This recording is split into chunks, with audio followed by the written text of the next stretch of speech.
Now I will call the House to order. Let us take up question number 104. Minister in charge to reply, please.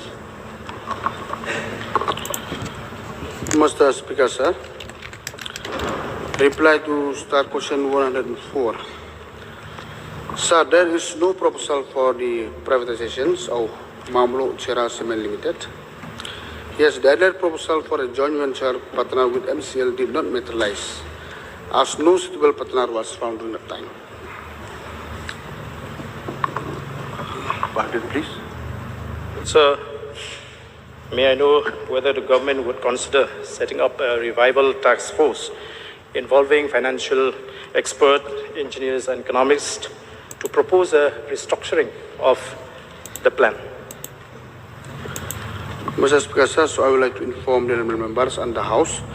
So after series of meetings and discussions and between the governments and the stakeholders and the MCL, so finally we decided that on the 9th this month we have decided to close down the plan. So Next supplement. No, sir. I think the minister, he didn't get my supplementary. So I would like him to reply to the question that I've just raised. Whether the government would consider setting up a revival task force, since the idea of privatization is not working out. So may I know? So, no, Mr. Speaker, sir. So, sir, in that case, may I know what is the rationality on the part of the government to exit from the cement sector when MCCL was originally established to make Meghalaya self-reliant on the production of cement, sir? Mr. Speaker, sir, actually it will take me, I will need some time to clarify why now we propose the close down of this one plan, because we have a series of challenges. That is the reason that now the government decided to close the plants. So actually the dry process plan was commissioned in 2016, sir, and it was functioned till 2020, and it was during the national lockdown, the last week of March 2020, and the plant was shut down. And after that, when we want to start the plant, so serious problem was arises. And yes, so even from the huge liabilities and frequent breakdowns and so many challenges are also based on the report from time to time and received from the MCLs. So on the July 2020, Honorable Chief Minister held a meeting, and it was felt that we should do something that towards this, one of the following three options, if it is possible for Opto to revive the plants. And number one is that we decided in the meeting, so since the plan is not in a position to continue anymore, so it faces series of problems. So number one, we decided that it may be restart to operation at MCL with the support of fresh infusions of funds by the state governments and intense mining as an additional source of revenue generations. And number two, restarts operation maybe by inducting a joint venture partner in MCL through the divestments of equity stakes in favor of joint venture partners. And number three, taking conditions of the current financials and operational institution of MCLs, the financial situation of the state governments and the environmental challenges resulting from the discovery of Mamluk Cave in a close proximity to the limestone mine, stone, the pollution at MCL and wine may be one of the reasons. And after this, so we decided to go one of the options. And in July 22, so we decided to go option number two. We have floated an expression of interest, was floated as the first step in the process. We may be able to revive the plan. So unfortunately, there are three companies that took part in the process. So one is disqualified, and the one is opted out subsequently, and the other one is qualified, but after some time they show that they are not interested anymore. And with that, so again, we have again CM has called meeting at his level. So after series of discussions with the stakeholder, and even we are including the MLAs, the local MLAs, the MDCs, the SEMO, SORA, and the various of stakeholders. So it seems that this is the best option is that this plan is not feasible to work anymore, so we decided to close it down. And on December 9, 2020, the cabinet has passed that we will close down the plant, and we had offered a special, one-time special industrial closure scheme for the employer to ensure that the fair compensation to employee and the stakeholder will aim to mitigate the hardship caused to them due to the plant closure. So we understand both mutually the MCL employer and the stakeholder and the government. So with the cut-off date of December 24, so presently we decided the plant should be closed down. And even the scheme also, as we talked, is duly implemented. With an amount of all together it's become, the settled amount with the employees and the stakeholder and the supplier contractor come to 98 crores. So due settled amount with the employee is 83 crores, 71 lakh, 39,096. And the dues with the supplier and contractor is 7 crores, 73 lakhs, 8,345. And the payment dues outstanding to the ex-employees is 6 crore, 81 lakhs, 44,408. Totals it become 98 crore, 25 lakh, 92,689. And first and second statement has been released now. It left only with the third statement only. This is the present status as of today. So I would like to thank the Minister for his exhaustive reply. However, sir, I would like to know from the Honorable Minister, I was made to understand that the decision to close down this plant had been taken with the consent of all these stakeholders. You had even mentioned some of them. So may I know, besides those stakeholders that you have named, would you please tell others also? I would like to know all these stakeholders who were involved in the decision to close down the plant. Mr. Speaker, sir, this has been dialogue and negotiated by the Board of Directors, it's not by the government personally. So the detail for that who are there, so it's not with me. I have notice for that, but it has been after a third round of discussion between the Board of Directors and with the stakeholder, with the other leaders from there, from the same Osora and the supplier, and they informed the government that everything is mutual understanding. So that is the reason we will go ahead with the government on 9th of December to close down the plant. Actually, after the received report from the Board of Directors. So may I request the Minister to please lay the list of those stakeholders on the table of the House?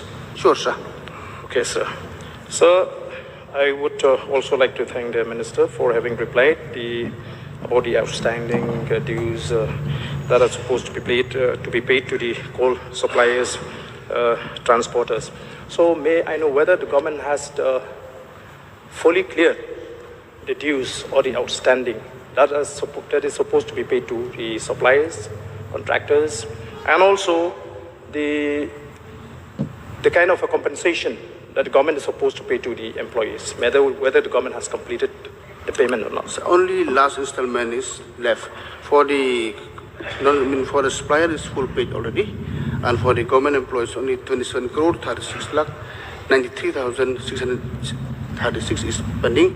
And as per agreement, this is the last amount to be cleared in the next financial year between 2026-2027. That is only last part is left. Sir. Yes, Farini, please. Sir, thank you. Sir, we all know that Sora Cherapanji became the tourist destination in the state of Mccl.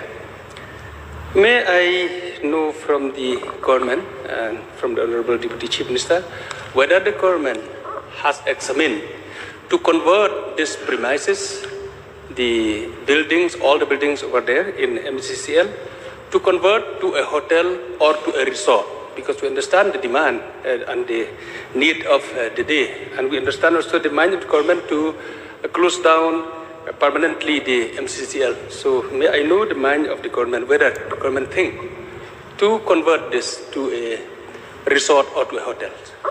Mr. Speaker, sir, thank you to remember the suggestion is very good. So we'll examine the matter properly.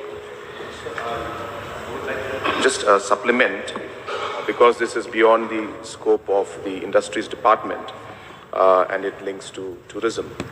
So I would like to, sir, just update and inform the House that realizing the employment opportunities that we need to make up, as was mentioned by Honorable Member who had raised this question, we are very much concerned about that. And even while the discussions and negotiations were going on with the employees and the local people, this discussion came up.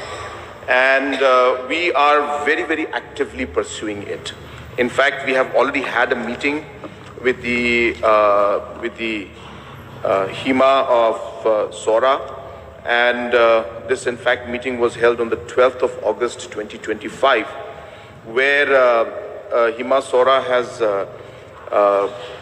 discussed and also indicated that they would be keen to have an understanding with the government on how to take forward tourism projects out there.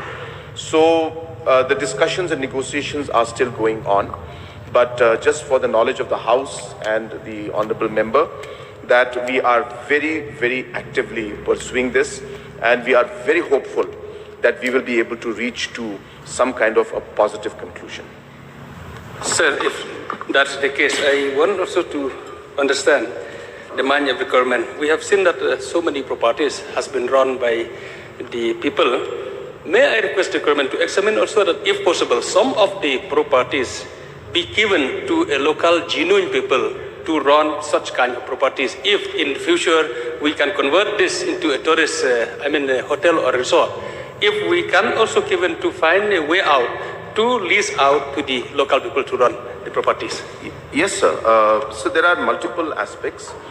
Just to share, I will not be able to give details because I'm not having all the details with me.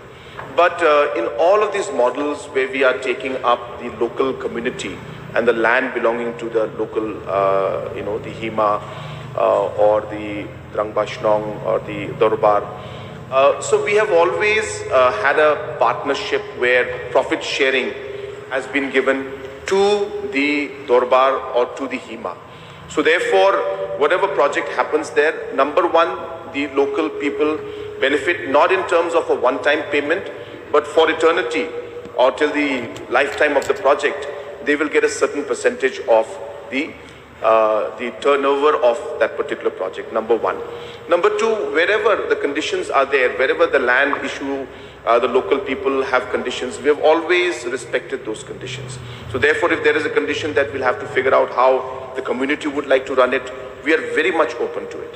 Wherever the local people have said that, well, we want government to come and invest and give it back to us, and we will not allow anybody to run, we have no problem with that also. So we are very, very flexible.